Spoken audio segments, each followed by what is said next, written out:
Hello friends, शुरू करते हैं चैप्टर 5 का समरी पार्ट। मेन कोर्स पूरा करने के बाद समरी की क्लासेस में we will do some questions and some deeper analysis. कुछ ज़्यादा एनालिसिस रहेगी क्योंकि मैंने कहा है कि कुछ की चैप्टर्स की समरी मैंने बहुत डिटेल रखी है so that you can use this classes as bridging course after your class 10th, specially वो बच्चे जो क्लास 11 में मैथमेटिक्स लेना चाहते हैं और आगे इंजीनियरिंग या अदर कॉम्पिटिटिव एग्जाम्स देने की इच्छा रखते हैं। तो summary classes will be more detailed than the main theory chapter classes. तो शुरू करते हैं समरी क्लास का पहला भाग जिसमें हम लोग क्वेश्चंस लेंगे और शुरुआत करते हैं एक्सरसाइज 5.3 के क्वेश्चन से। कुछ क्वेश्चंस जो मैंने सेलेक्ट किए हैं, ऑफ कोर्स सारे तो नहीं सॉल्व कराए जाएंगे, कुछ सेलेक्टेड क्वेश्चंस पे ही डिस्कशंस होंगे जैसा कि हमेशा हर चैप्टर में हम करते आए हैं। Question 5. The first term of an AP is 5, the last term is 45 and the sum is 400. Find number of terms and the common difference. इस प्रश्न में आपको पहला टर्म a दिया है, आखिरी टर्म जिसको हम स्मॉल l भी कहते हैं या an कहते हैं, लेकिन यहाँ पे हमको n नहीं पता है जो कि नंबर ऑफ टर्म्स है, और d भी नहीं पता है लेकिन सम दिया हुआ है। तो थ्योरी क्लास में हमने देखा था कि a, an, s, n, d ये सभी कुछ फॉर्मूले से कनेक्टेड होते हैं और हमेशा उस फॉर्मूले का इस्तेमाल करके आपको अननोन क्वांटिटी इवेलुएट करनी होगी। ऐसा एपी के चैप्टर्स में अक्सर आप क्वेश्चंस में देखेंगे। यहाँ पे आपको दिया है a5 है, l जो कि लास्ट टर्म है that is a45 an and summation of n terms 400 दिया है। Find n and d number of terms and the common difference you have to find. तो हम यहाँ पे कौन कौन से फॉर्मूले यूज करेंगे, बहुत क्लियर है। सम का फॉर्मूला, सम इज हमने देखा था n/2 इंटू ए प्लस एल होता है। सम का जो मेन फॉर्मूला है n/2 2a plus n-1 into D, उसी से ये डेराइव हुआ था कि n/2 इंटू ए प्लस एल भी होता है सम का फॉर्मूला, आपको याद होगा। यहाँ पे आपको s पता है, n नहीं पता है, a और l पता है, तो यहाँ से आप n इवेलुएट कर सकते हैं। Simple linear equation in one unknown which is n। n निकालने के बाद कॉमन डिफरेंस निकालना आसान है क्योंकि यहाँ पे आपको a पता है और nth टर्म 45 पता है, तो यहाँ से आप कॉमन डिफरेंस निकाल सकते हैं an के फॉर्मूले से। Simply use this formula of an is equal to a plus n-1 times d। यहाँ पे n आपने 16 निकाला, ये सारी वैल्यूज प्लग करने से the only unknown is d which comes out to be 8/3। It can be any real number. आप इसको प्लग बैक करके टेस्ट भी कर सकते हैं कि एक्चुअली ये वैल्यूज आ रही हैं या नहीं। एंड आई वुड इंसिस्ट कि शुरुआती सवालों में आप अपने आंसर को हमेशा टेस्ट करें कि वो दी गई क्वेश्चन की कंडीशंस को सेटिस्फाई कर भी रहा है कि नहीं। This will increase your confidence in the methods and procedures. Question 10, show that a1 a2 an form an AP where an is defined as below. Example 15 में हमने ऐसा ही एक सवाल देखा था जहां पे an को n के एक लीनियर एक्सप्रेशन के रूप में लिखा जाता है और हमें वहां से फिगर आउट करना होता है कि ये AP के ही टर्म्स यहां से जनरेट होंगे। यहाँ पे हम सबस्क्रिप्ट n की वैल्यू अलग अलग करने के बाद रखते जाएंगे और a1 a2 को निकालते जाएंगे और देखते रहेंगे कि क्या पैटर्न बन रहा है। इन दिस मैनर n1 रखा तो an आ गया 3 + 4 × 1 विच इज 7। n2 रखा तो सिंपल है a3 n 3 + 4 n के मेथड से आप n को वेरी करते जाइए और a1 a2 a3 a4 आप निकलेंगे तो आप देखेंगे 7 11 15 19 एक AP बन रही है। क्लियरली एक AP है जिसका कॉमन डिफरेंस 4 है और इनिशियल टर्म 7 है। Now from this result you can find, आपको ये AP मिल गई और अगले चरण में find sum of its 15 terms. Now you can straight away apply the formula of SN with n is equal to 15।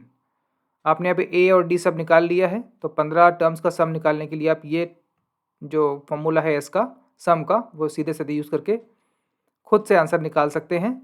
लेकिन इसके लिए पहले आपको ये जांचना होगा कि इस प्रकार के एक्सप्रेशन से एक AP जनरेट होती है जैसा कि हमने एग्जाम्पल 15 में किया था। आप एक बार एग्जाम्पल 15 करें और उसके बाद इस सवाल को अटेम्प्ट करें। This is not a difficult question. Note करें कि जब भी कहीं A N X plus Y N के रूप में लिखा रहे तो it represents an A P. This is a general deduction, और सवालों से पैटर्न निकालना, उसको जनरलाइज करना हमेशा से ही हमारा एक तरीका रहा है पढ़ाई करने का, so that we can see the bigger picture, we can see the general case from the special case, in this case this question itself. A n equal to x plus Y n, जहाँ पे x और Y real number होते हैं लेकिन N एक natural number होता है, तो जब कभी भी ए एन ऐसा लिखा रहे तो वहाँ से एक ए पी का ही हमको फॉर्मूला मिलता है। It gives an AP, it generates an AP, it represents an AP. Find its first term and common difference. You can do it as homework, and then make few APs from this formula and find their sum up to 10 terms and find their 10th term also. x plus y n में आप x और y की value अलग अलग रख के कुछ APs बनाएं और देखें कि उनका nवां टर्म या 10वां टर्म क्या होता है और 10 टर्म्स का समेशन क्या होता है। और इस रिजल्ट को ध्यान में रखें कि whenever an is given like this, it represents an AP, arithmetic progression, सतत श्रेणी। अगला सवाल है sum of the first n terms of an AP, question number 11 is 4n minus n square. What is the first term, that is S1?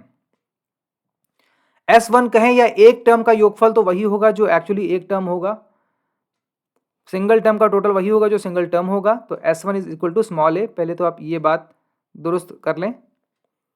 What is the sum of first two terms? What is the second term? Similarly find third, 10th and nth term. पिछले प्रश्न में आपको A N दिया हुआ था N के expression के रूप में, ए एन का एक एन का एक्सप्रेशन दिया हुआ था जो कि एक लीनियर पॉलिनोमियल है। लेकिन अगले सवाल में, सवाल नंबर 11 में आपको समेशन का फॉर्मूला दिया है एन के टर्म्स में, जो कि विजिबली एक क्वाड्रेटिक एक्सप्रेशन है, सेकेंड डिग्री का पॉलिनोमियल है, 4n माइनस एन स्क्वायर। पुरानी बातें बार बार रिवाइज करनी होंगी क्योंकि उनका आवाहन होता चलेगा। यहाँ पे Sn दिया है 4n minus n square, then put n equal to 1, you will get S1 which is equal to 4 times 1 minus 1 square which is 3। Note that S1 is equal to initial term A। Clearly पहले term का एक ही term का योगफल वही होगा जो पहला term होगा, S1 is equal to small a। Similarly n2 रखेंगे तो आपको S2 दो टर्म्स का योगफल मिलेगा 4। Putting n equal to 2, you will get S2 is equal to 2 4। S2 is first term plus second term, clearly दो पदों का योगफल है। बाई डेफिनेशन S को ऐसे लिखा गया है, sum of first n terms Sn दिया है, तो S2 का मतलब हो गया दो टर्म्स का योगफल which is a plus d which is 4। अब यहाँ से आप a3 रखेंगे तो d की वैल्यू आ जाएगी -2, which shows that this is a decreasing AP जिसका इनिशियल टर्म 3 है और कॉमन डिफरेंस -2 है, दिस इज अ डिक्रीजिंग और डिकेइंग AP। अब यहाँ से अब क्या बचा, सेकेंड टर्म निकालने के लिए a प्लस डी हो जाता है, a और d आप जानते हैं। Third term a plus 2d होता है, a और d पहले ही पता है। 10th term a plus 9d होगा, a और d आप पहले ही जानते हैं, तो अब कहीं कोई समस्या नहीं आएगी। लाइकवाइज nth टर्म निकाल के आप सीधे सीधे a plus n minus 1d लिखिए, a और d की वैल्यू लिखिए और यहाँ आपको nth टर्म 5 माइनस 2n मिल जाएगा। This is an। This is much like the previous question जहाँ पे आपको an दिया हुआ था पिछले सवाल में, ये था an इज 3 प्लस 4n और यहाँ पे आपको an मिल गया, nth टर्म जो मिला वो है 5 minus 2n। Verification, note that S2 plus third term is equal to S3। Clearly जब दो टर्म्स के टोटल में तीसरा टर्म जोड़ेंगे तो आपको शुरू के 3 टर्म्स का टोटल मिल जाएगा, तो S2 plus A3 is S3। S2 आपने 4 निकाला, S3 आपने 3 निकाला, तो यहाँ से A3 आ जाएगा -1 which tallies with the value above. A3 आपने इस फॉर्मूले से निकाला, A3 -1 आ गया, और सम के फॉर्मूले से भी आपने A3 का वही वैल्यू निकाला है which tallies with the value above. तो हमारा मेथड सही है, ये आंसर का वेरिफिकेशन हो गया। Note that sum formula is a quadratic polynomial of n। Sum formula ये होता है जो हमने अभी मेन चैप्टर में पढ़ा था, उसको अगर एक्सपैंड करेंगे ब्रैकेट को तो आपको एक जनरल an² प्लस bn मिल जाएगा, जहाँ पे कैपिटल A d हो गया और कैपिटल B हो गया a minus d by two. Clearly this is a quadratic expression of n। अगर वेरिएबल n माने तो s is a sum formula is a quadratic polynomial of n is a natural number. अब homework के तौर पे आप s n is equal to 2n² plus 5n से design an AP. अगर आपको सम का फॉर्मूला इस तरह दिया हुआ है तो आप यहाँ से आप एपी की डिज़ाइन कीजिए, उसका स्मॉल a स्मॉल d पता कीजिए, दिए गए प्रश्न के पैटर्न पे ही करें। ये आपका होमवर्क है। अगला सवाल लेते हैं, question number 18। A spiral is made up of successive semi circles with centres alternately at A and B. इस चित्र को ध्यान से देखें। एक बार कंपस का जो नोक है उसको ए पे रखा, एक रेडियस का सेमी सर्किल बनाया, फिर उसके कंपस की नोक को बी पे शिफ्ट किया, फिर एक दूसरा सेमी सर्किल बनाया, फिर कंपस की नोक को वापस ए पे ले आए, फिर तीसरा बड़ा सेमी सर्किल बनाया, फिर कंपस की नोक को बी पे ले गए, चौथा बड़ा सेमी सर्किल बनाया, और इस तरह सक्सेसिवली आप कंपस की नोक को, नीडल को ऑल्टरनेट कर रहे हैं, ए और बी के बीच ऑसिलेट कर रहे हैं, और इस सेमी सर्किल की रेडियस बढ़ती जा रही है, जिससे semi circles end to end मिलके स्मूथ कनेक्शन हो रहा है और एक हमको स्पाइरल जैसा फिगर मिल रहा है। यहाँ पे आपको रेडियस दी हुई हैं क्रमशः 0.5, 1, 1.5, 2 सब सेंटीमीटर्स में, अंदर से लेकर बाहर टुवर्ड्स इनसाइड आउट जो सेमी सर्किल्स की रेडियस क्रमशः 0.5 centimetre, 1 centimetre, 1.5 centimetre, 2 centimetre onwards है। What is the total length of such spiral made up of 13 consecutive semicircles? अगर इस तरह की कंस्ट्रक्शन को 13 आर्क्स तक कंटिन्यू किया जाए तो जो रिजल्टेंट बड़ा सा स्पाइरल मिलेगा उसकी टोटल लेंथ क्या होगी, ये सवाल में आपको निकालना है। हिंट है, length of successive semicircles is L1 plus L2 plus L3 with centres at A B alternately respectively. Clearly आपको आर्क की लेंथ डायग्राम में ही इंडिकेट की है और इन्हीं सभी आर्क को जोड़ के ही जो मेन फिगर है, जो स्पाइरल है, उसका आपको टोटल लेंथ मिल जाएगा या पेरीमीटर मिल जाएगा। आर्क लेंथ, यहाँ पे आपको स्मॉल सेमी सर्कुलर आर्क्स की लेंथ को ऐड करना है सिंपली, और इसे हम हल करते हैं। तो पहला काम तो है closely observe the diagram for 2 minutes. किसी भी नए क्वेश्चन में जब डायग्राम दिया हो तो कुछ भी करने से पहले 2 मिनट के लिए स्टिल होकर उस डायग्राम को गौर से देखें, उसकी डिटेल्स पे गौर करें कि ये क्या दिया हुआ है। ऐसा डायग्राम आपने पहले कभी नहीं देखा होगा। ये सर्किल नहीं है क्लियरली, लेकिन सर्कुलर आर्क के कॉम्बिनेशन से ही एक बहुत सुंदर सा चित्र बनाया गया है जिसको स्पाइरल कहा जा रहा है। स्पाइरल जो है नेवर एंडिंग एक ओपन एंडेड डायग्राम होता है। तो गौर से 2 मिनट देखें, इसकी ब्यूटी को का अवलोकन करें और इसकी ज्योमेट्री को समझें, इसकी कंस्ट्रक्शन पे गौर करें कैसे बनाया गया होगा, और इनफैक्ट आई वुड इंसिस्ट कि एक बार बनाने की कोशिश भी करें। रफ में आप कंपास एंड रूलर से ज्योमेट्रिकल कंस्ट्रक्शंस का चैप्टर जो हमने कभी छोटे क्लासेस में पढ़ा था उसको रिकॉल करें और इस तरह की आर्क को डिज़ाइन बना कर रखें।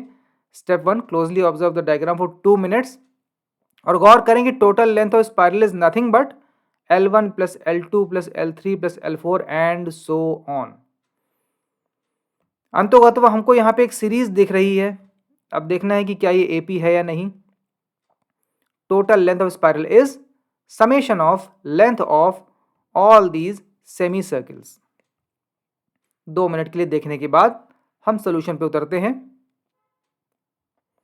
Total length of spiral is L1 plus L2 plus L3 plus L4। L is equal to sum of length of semicircular parts which is sum of circumference of semicircles। और आपको पता है कि semi circle की circumference का formula होता है pi into are, क्योंकि 2πr तो होल सर्कल के लिए होता है, तो पाई आर हो जाएगा सेमी सर्कल्स के लिए। यहाँ पे रेडियाई आर डिफरेंट, तो रिस्पेक्टिवली पार्ट्स की जो सर्कमफेरेंसेज हैं वो πr1 plus πr2 plus πr3 plus πr4 and so on करते हुए आगे बढ़ेंगी। और यहाँ से आप पाई जब कॉमन लेंगे तो आपको मिल जाएगा pi into R1 plus R2 plus R3 plus R4। इस टोटल समेशन को मैंने S लिख दिया है। S is nothing but R1 plus R2 plus R3 plus R4 which is 0.5 plus 1.0 plus 1.5 plus 2.0 up to 13 terms.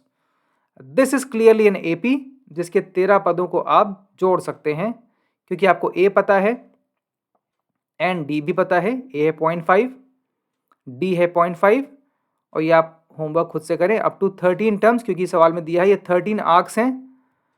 अच्छा, इस सवाल में अगर आपको केवल इतना ही दिया होता कि स्मॉलेस्ट आर्क की रेडियस 0.5 है तब भी आपसे ये सवाल आप कर सकते हैं. बाकी information is dependent on this thing कि जिस तरह इसकी कंस्ट्रक्शन की गई उससे क्लियर हो जाएगा कि रेडियस सक्सेसिवली एक एपी में इंक्रीज कर रही है. क्योंकि ध्यान दें, अंदरूनी रेडियस अगर स्मॉल आर है तो जैसे ही आप कंपास को बी पे शिफ्ट करेंगे तो वो रेडियस 2r हो जाएगी, फिर 3r होती जाएगी. तो इस सवाल में अगर केवल इनर मोस्ट सर्कल की रेडियस दी जाती तब भी ये सवाल हल किया जा सकता है. उस केस में आपको खुद से देखना होगा कि ये ऑल्टरनेटिवली अगर आप कंपास को शिफ्ट करके कंस्ट्रक्शन करेंगे तो इनके रेडियस में एक एपी का पैटर्न नज़र आएगा. यहाँ तो थोड़ा आसान कर दिया है सवाल को कि आपको सारी रेडियस लिख के दे दी है जहाँ से आप सवाल में एक ही नज़र में एपी को देख सकते हैं 0.5, 1.0, 1.5, 2.0. अदरवाइज ऑल्सो अगर इसको थोड़ा हार्ड बनाना हो तो केवल लिखा जाएगा इनर मोस्ट सर्कल की रेडियस है 0.5 सेंटीमीटर. तब भी ये सवाल किया जा सकता है. थोड़ा सा विजुअलाइजेशन और ज्योमेट्रिकल अंडरस्टैंडिंग की बात यहाँ पे आएगी और ये डायग्राम बना कैसे है इसको थोड़ा आपको और समझना पड़ेगा. In that case you will be able to solve that question also. So observation is key. जब भी कोई इस तरह का टफ सवाल या नया सा चित्र नजर आए तो सब कुछ छोड़ के 2 मिनट के लिए उसे गौर से देखें. कई बार चीज़ें देखने से, गौर से देखने से ही अपना चरित्र रिवील कर देती हैं और आपको मैथमेटिक्स के क्वेश्चन में कई बार ऐसा होगा कि आपको रुक के ऑब्जर्व करना पड़ेगा, गो स्लो की अप्रोच रखनी पड़ेगी, पेशेंटली आगे बढ़ना पड़ेगा. Okay, you can solve this question. Sum of 13 terms of AP with length. जब s निकाल लेंगे तो लेंथ ऑफ स्पाइरल हो जाएगी nothing but pi times s. Whatever it is, pi times s is length of the spiral for 13 arcs. Next question लेते हैं. In a race,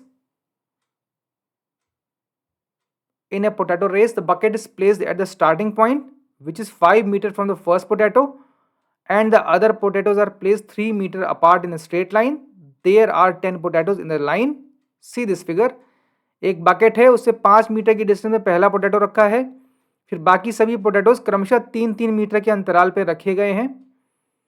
competitor को bucket से शुरू करना है, पहला पोटैटो पिक करके वापस डालना है, फिर दौड़ना है, सेकेंड पोटैटो पिक करना है, वापस डालना है बकेट में, फिर दौड़ के तीसरा पोटैटो पिक करना है और बकेट में डालना है. इस प्रकार उसको अंत तक सारे पोटैटोज पिक करके इस बकेट में डालने हैं.